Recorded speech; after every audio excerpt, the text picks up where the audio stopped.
The Reconstruction of the South from 1865 to 1877. On the first slide we have Lincoln's 10% plan, which is a proposal for the reinstatement of Southern states into the Union. It was put forth in December of 1863. 10% of Southern voters from each state had to pledge allegiance to the Union, although high-ranking CSA generals could not be pardoned. When Lincoln was assassinated, he was assassinated in Ford's Theater, and it was killed by John Wilkes Booth on April 15, 1865.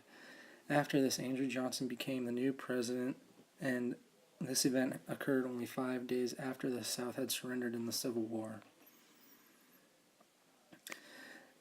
Andrew Johnson's plan for Reconstruction was very different from Abraham Lincoln's. Johnson's plan was to severely punish the Confederates, and land greater than $20,000 could be confiscated by the government. All southern states in this Reconstruction had to abolish slavery and allow them to vote. The southern states were split into 5 districts, all with federal soldiers in them. The impeachment of Andrew Johnson. He was impeached in 1868 and was placed under 11 articles of impeachment. He was charged with the attempt to remove Secretary of War Edwin McMaster Stanton and tried to replace him with Lorenzo Thomas.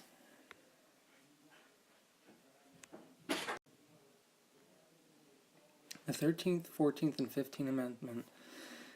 The 13th Amendment abolished slavery and outlawed it in the U.S. The 14th allowed those born in the U.S. to become citizens, and the 15th allowed African American men the right to vote, although this was not extended to African American women or women in general. The Freedmen's Bureau was a federal government agency that was established in 1865, and it aided free slaves in the South and attempted to change Southern society. It only lasted 1 year after it was created, and it also helped former slaves to find their lost family through slave trade. After the 15th Amendment was passed allowing black men to vote, women were still not allowed to vote, and women would still not have the right to vote until the early 1900s, although they would heavily contest it until then.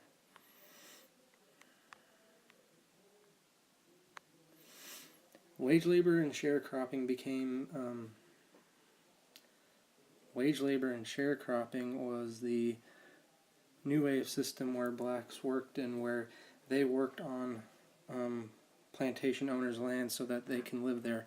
Although not quite slavery, it was very close. And many blacks after the Civil War took place in the sharecropping, and even though it had ended, the system held former slaves to the land that they had formerly worked.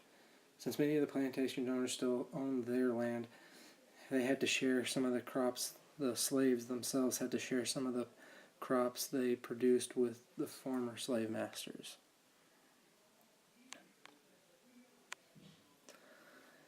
The Republican government in the South was led by Northern politicians and Southern Republicans.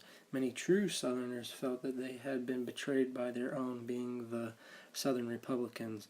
The GOP offered blacks to vote and outlawed slavery.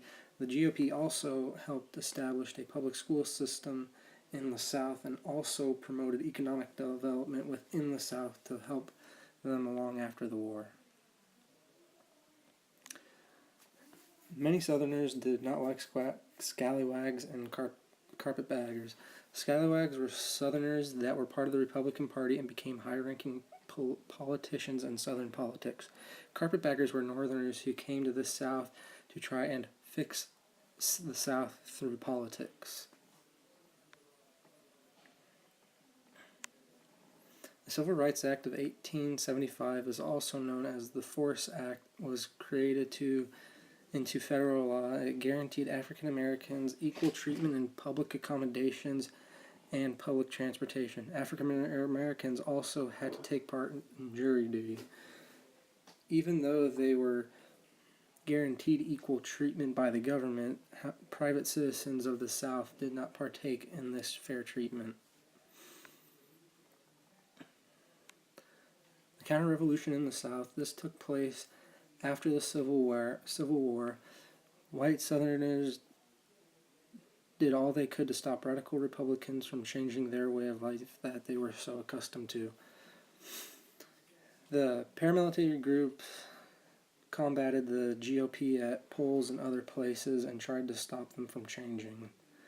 Such groups that are known are the Red Shirts and the infamous KKK, where they got their roots from.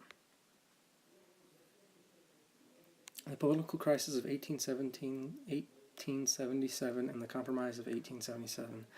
At this time, there was a presidential election between Rutherford B. Hayes and Samuel J. Tilden.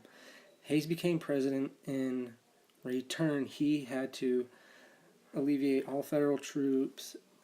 All federal troops had to be removed from the South. However, Hayes endorsed this plan during his run for office. This deal would end the Reconstruction period. And that is the end of my slide presentation.